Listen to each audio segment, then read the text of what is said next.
الحمد لله رب العالمين والصلاة والسلام على سيد الأنبياء والمرسلين أما بعد فأعوذ بالله من الشيطان الرجيم بسم الله الرحمن الرحيم قال الله تبارك وتعالى في كتابه الكريم والفرقان العظيم لن ينال الله لحومها ولا دماؤها ولكن يناله التقوى منكم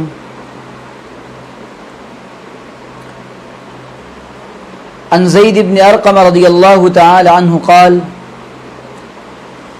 قال اصحاب رسول اللہ صلی اللہ علیہ وسلم ما هذه الاضاحی قال علیہ الصلاة والسلام سنت ابیکم ابراہیم علیہ الصلاة والسلام سبحان ربک رب العزت عما یصفون وسلام علی المرسلین والحمد للہ رب العالمین اللہم صلی علی سیدنا محمد وعلی آل سیدنا محمد فی اول کلامنا واوسط کلامنا وآخر کلامنا۔ میرے عزیز دوستو اور بزرگوں، حج کا مہینہ شروع ہو چکا ہے۔ یہ بہت ہی زیادہ مبارک دن اور مبارک راتیں ہیں، مبارک ایام ہیں۔ اس کے دن اور رات بہت زیادہ مبارک ہیں۔ حج کی فضیلت اور اس مہینے کے اعمال کی فضیلت آپ لوگوں نے گزشتہ بیان میں سن لی۔ آج میں نے جس موضوع کا انتخاب کیا ہے وہ موضوع ہے قربانی کی اہمیت اور فضیلت، قربانی کا مقصد، اہمیت اور فضیلت۔ جب تک کسی چیز کا مقصد، اس کی اہمیت اور اس کی فضیلت معلوم نہیں ہوتی، اس عمل کا اسٹیٹس اور اس عمل کا معیار اور اس کے فوائد معلوم نہیں ہوتے، تو انسان دل سے اس کام کو نہیں کرتا اور اس کی عظمت بھی اتنی دل میں نہیں ہوتی۔ قربانی اصل میں اللہ تعالیٰ کا انسان سے تقاضا ہے اپنی محبوب چیز کو قربان کر دینے کا۔ یہ جو قربانی کا لفظ ہم سنتے ہیں، اس کو انگلش میں کہتے ہیں سیکریفائز، اور ہمارے یہاں کہا جاتا ہے کہ اپنی محبوب چیز کو اللہ کے سامنے، رب کے سامنے پیش کر دینے کا۔ مسلمانوں کے اندر الحمدللہ قربانی کو لے کر جو خیال ہے وہ جانور کی قربانی ہے۔ تو یاد رکھنا چاہیے کہ قربانی کی دو صورتیں ہیں، ایک تو قربانی کا ظاہر اور ایک قربانی کا باطن، ایک ہے قربانی کی صورت اور ایک ہے قربانی کی روح۔ قربانی کی صورت تو یہ ہے کہ جانور کو لایا جائے اور جانور کو ذبح کر دیا جائے، اور قربانی کی روح یہ ہے کہ قربانی ہر سال آتی ہے۔ یہ دن، یہ 3 مخصوص ایام ہر سال آتے ہیں، اور دنیا کے اندر کروڑوں افراد، اربوں افراد اللہ کے حضور جانوروں کی جان کا نذرانہ پیش کرتے ہیں۔ یہ قربانی کا ظاہر ہے، اور اس کی روح اور اس کی حقیقت یہ ہے کہ ہر سال بندے کو یاد ہو کہ اس کے پیچھے اس کا بیک گراؤنڈ کیا ہے، اس کے پیچھے کون سے ایسے اسرار اور حکم پوشیدہ ہیں جو انسان کو معلوم ہونا چاہیے، تاکہ اس عمل کی فضیلت اس کے دل میں اتنی زیادہ ہو اور اللہ تعالیٰ سے اتنا زیادہ اس کو تقرب نصیب ہو۔ تو قربانی کا پہلا مقصد تو یہ ہے کہ انسان کو یہ معلوم ہو کہ یہ اللہ کے تقرب کا، اللہ تعالیٰ سے قربت کا، اللہ تعالیٰ سے جڑ جانے کا، اللہ کے قریب ہو جانے کا بہت ہی اہم ذریعہ ہے، اور یہ اللہ کے قربانی اللہ کی شعائر میں سے ہے۔ اور یہ ایسا نہیں ہے کہ صرف اس امت کو قربانی کا عمل دے دیا گیا اور اس امت کے اندر قربانی کا یہ عمل ہے، بلکہ جب تاریخ عالم پر اور تاریخ اسلام پر غور کیا جاتا ہے اور قرآنی آیات پر، احادیث مبارکہ پر اور تفسیروں پر غور کیا جاتا ہے، تو معلوم ہوتا ہے کہ قربانی کا یہ عمل پہلے انسان سے جاری و ساری ہے۔ حضرت آدم کے 2 بیٹے تھے، معلوم ہے، حابیل و قابیل۔ ان میں سے اللہ تعالیٰ نے کس انداز سے قرآن کریم میں بیان کیا ہے کہ قربانی جس کی قربانی دونوں بیٹوں نے قربانی دی، ایک بیٹے کے مینڈھے کو آ کر کے آگ نے کھا لیا، تأکلہ النار کا ذکر ہے، تو اور دوسرے کی قربانی کو نہیں کھایا آگ نے، تو یہ اس زمانے میں نبی کا معجزہ اور نبی کی علامت بھی ہوتی تھی کہ نبی کو معجزہ بھی دیا جاتا تھا. ہر نبی کے ساتھ یہ رہا ہے کہ قربانی پہ کی جاتی اور آگ آ کر کے اس قربانی کو قبول کر لیتی، تو گویا کہ اللہ تعالیٰ نے اس کی قربانی کو قبول کر لیا. اس کو اللہ تعالیٰ نے بیان کیا. حضرت عیسیٰ علیہ الصلاۃ والسلام تک یہی سلسلہ چلتا رہا. تو معلوم ہوا کہ قربانی کا تسلسل حضرت آدم سے حضرت عیسیٰ تک اور پھر حضرت عیسیٰ کے بعد ہمارے اور آپ کے نبی محمد عربی صلی اللہ علیہ وسلم تک ہے. اور لیکن اس کے پیچھے ایک اور بات ہے، ایک اور تاریخ ہے. حضرت ابراہیم اور حضرت اسماعیل علیہم الصلاۃ والسلام کی یہ جب قربانی کے دن آتے ہیں، یہ یادگار ہے خاندان ابراہیمی کی قربانیوں کی. قربانی کے یہ دن یادگار ہیں اور یاد دلاتے ہیں حضرت ہاجرہ کی قربانیوں کی. قربانی کے یہ دن یاد دلاتے ہیں حضرت اسماعیل علیہ الصلاۃ والسلام کی کہ اس عظیم مقام کی اور حضرت اسماعیل کے اس منصب کی اور حضرت اسماعیل کے اس جذب ایثار کی کہ حضرت وہ واقعہ آپ سب کو معلوم ہے کہ اس کے پیچھے بیک گراؤنڈ یہ ہے کہ حضرت ابراہیم علیہ الصلاۃ والسلام نے تسلسل کے ساتھ خواب دیکھا اور حضرت ابراہیم نے اپنے بیٹے کو بیان کیا کہ بیٹے انی اذبحک فانظر ماذا ترى، انی ارى فی المنام انی اذبحک فانظر ماذا ترى، میرے بیٹے میں خواب دیکھتا ہوں کہ میں تجھ کو ذبح کر رہا ہوں. حضرت ابراہیم علیہ الصلاۃ والسلام اپنے بیٹے حضرت اسماعیل کو جا کر یہ خواب بیان کرتے ہیں کہ بیٹا میں تجھ کو ذبح کر رہا ہوں. تو اللہ تعالیٰ نے کیا عجیب و غریب ان الفاظ کو قرآن کریم میں بیان کیا، کس انداز سے وہ انداز دیکھیں. قال یا بنی، اے میرے پیارے بیٹے میں تجھ کو ذبح کر رہا ہوں. فانظر ماذا ترى، ماذا ترى، یہ جو ماذا ترى ہے نا، یہ حضرت ابراہیم اور حضرت اسماعیل کی گفتگو کا کتنا عظیم پہلو اس کے اندر سامنے آ رہا ہے. ایک باپ جو نبی ہے اللہ تعالیٰ کی طرف سے اور جلیل القدر نبی ہیں، وہ اپنے بیٹے حضرت اسماعیل جو کہ چھوٹے ہیں ان سے پوچھتے ہیں فانظر ماذا ترى، بیٹے تم کیا کہتے ہو اس بارے میں. قال یا ابت افعل ما تؤمر ستجدنی ان شاء اللہ من الصابرین. حضرت اسماعیل کا جواب سنیے. حضرت اسماعیل علیہ الصلاۃ والسلام کا جواب یہ تھا، اے پیارے ابو جان، یا ابت افعل ما تؤمر، اے ابو جان آپ ایسا کریں کہ اللہ تعالیٰ نے آپ کو جس چیز کا بھی حکم دیا ہے کر گزریے، کر گزریے. ماذا تؤمر ستجدنی ان شاء اللہ من الصابرین، آپ مجھ کو بالکل صبر کرنے والوں میں پائیں گے، ان قریب آپ مجھے صبر کرنے والوں میں پائیں گے. تو اقبال نے یہ عجیب و غریب بات ان آیتوں کی تفسیر میں یہ بات کہی، وہ فیضان نظر تھا یا مکتب کی کرامت تھی، سکھائے کس نے اسماعیل کو آداب فرزندی.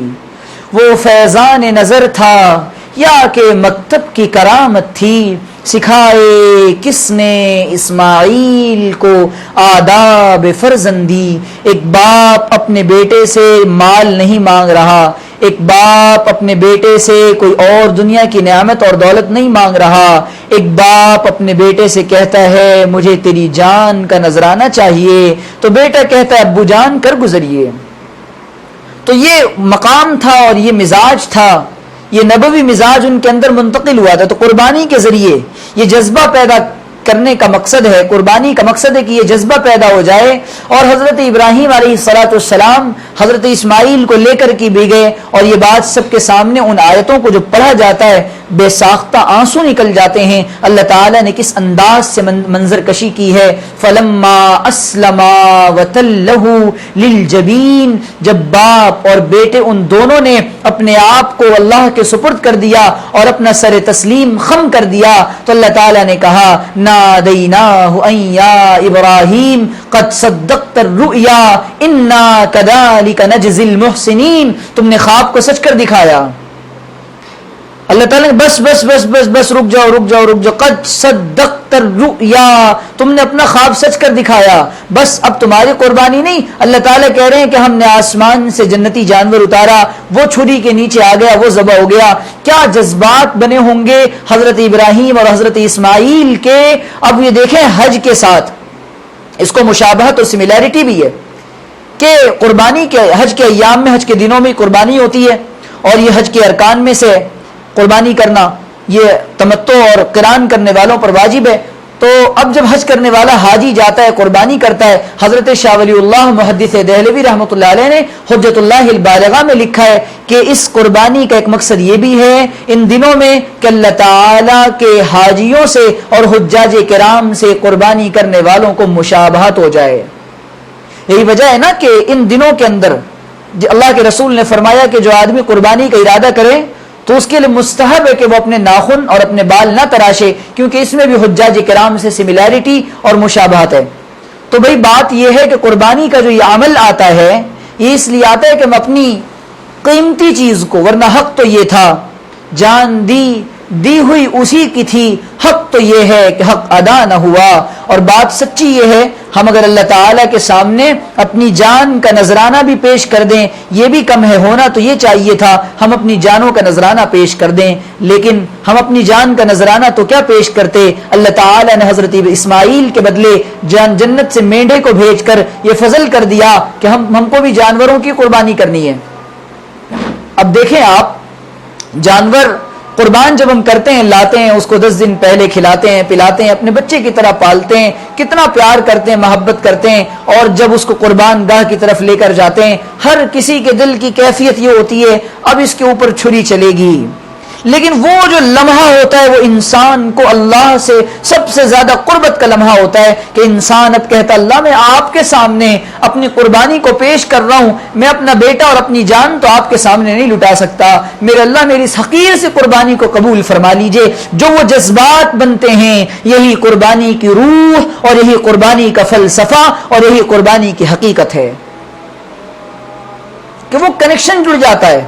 اور یہ کہ اللہ تعالیٰ نے قرآن کریم میں کہا کہ یہ جو جانور اور یہ چوپائے جو ہم نے تم کو دیے مخصوص قسم کے، جن کو قربانی جن کے ہم قبول کرتے ہیں، ان جانوروں کو جب انسان اللہ تعالیٰ نے دیا ہے تو اس کا تقاضا یہ ہے کہ ان کو اللہ کے راستے میں قربان کیا جائے، ان کو اللہ کے سامنے پیش کیا جائے.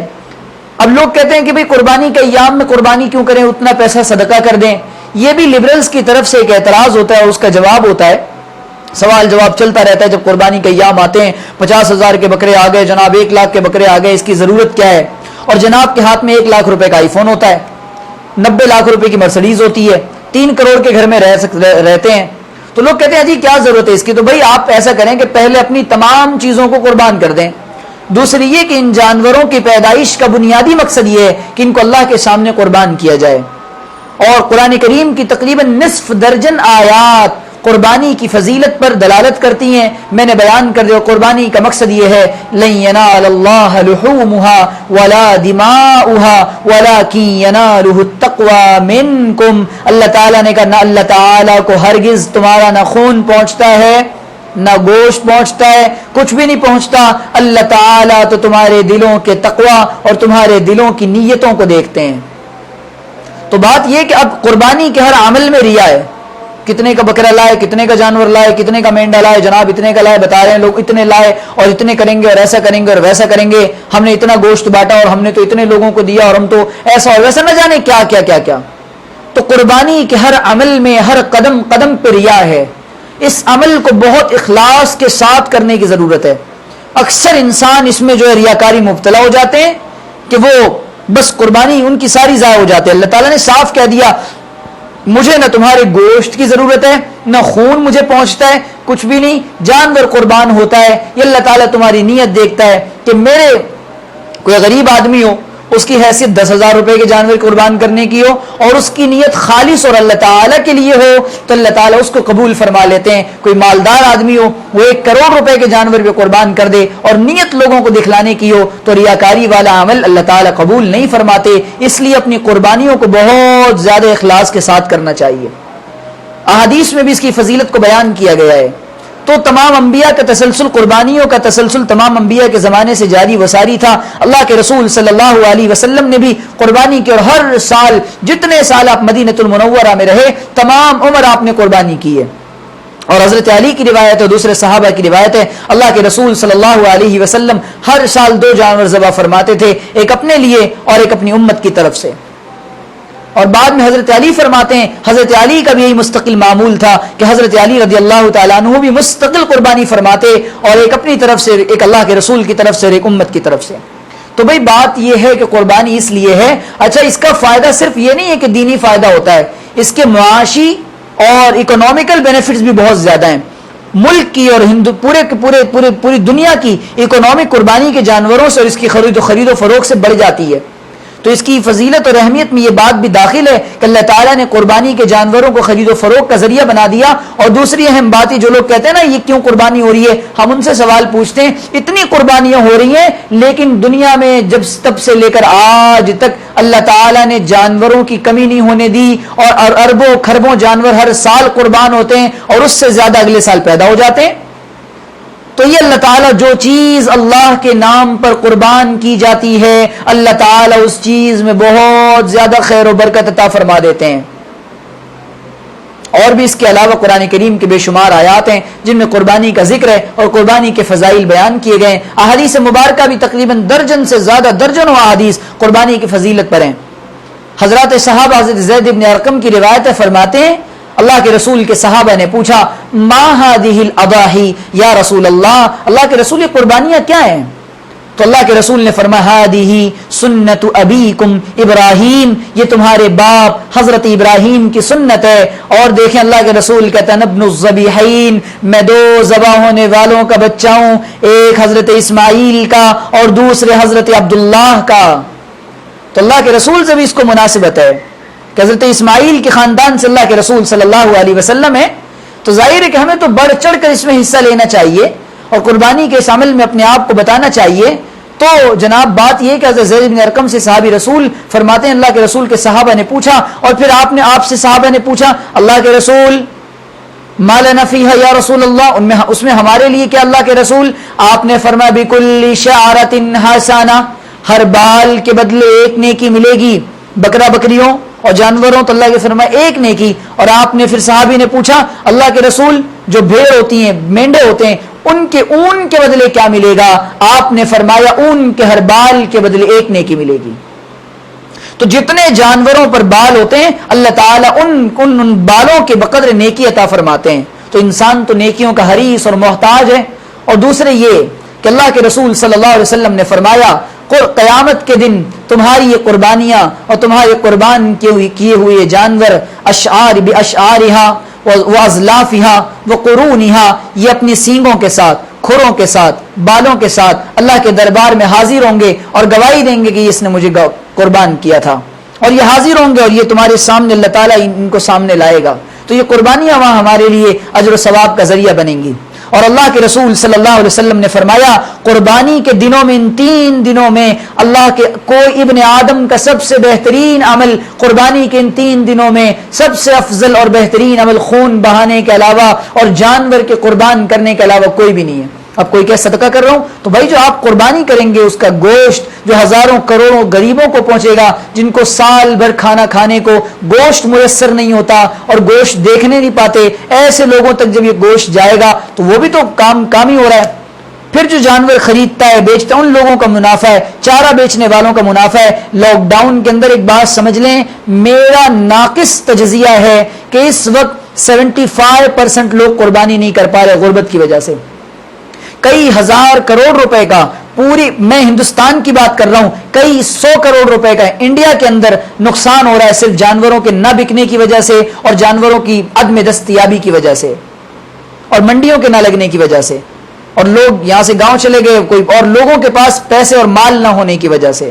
تو بھئی بات یہ ہے کہ قربانی کا یہ عمل دینی فائدہ بھی اس کا ہے، دنیاوی فائدہ بھی ہے، اور اللہ کے رسول نے فرمایا جب قربانی کا جانور قربان کیا جاتا ہے، اس کے خون کے قطرے زمین پر گرنے سے پہلے اللہ تعالی اس کو قبول فرما لیتے ہیں، نیت انسان کی خالص ہو۔ تو یہ تمام وہ روایات ہیں جس کو اللہ کے رسول سے صحابہ نے پوچھا اور اللہ کے رسول نے بیان فرمایا، اس لیے ہمیں چاہیے کہ ہم اپنی قربانیوں کو اللہ کے لیے کریں۔ تو یہ قربانی کا مقصد، قربانی کی روح، قربانی کا بیک گراؤنڈ اور قربانی کی فضیلت میں نے بتا دی ہے۔ اللہ تعالی سے دعا ہے کہ اللہ تعالی ہم سب کو اخلاص والی قربانی عطا فرمائے اور اپنی انا کو قربان کرنے کی توفیق عطا فرمائے، اور اللہ کے راستے میں پوری زندگی، حضرت ابراہیم کی زندگی سے یہ درس ملتا ہے کہ اللہ کے لیے اپنا سب کچھ قربان کرنے کی، چاہے وہ کتنی قیمتی چیز نہ ہو، ہمیں قربان کرنے کی توفیق عطا فرمائے۔ وآخر دعوانا ان الحمد للہ رب العالمین۔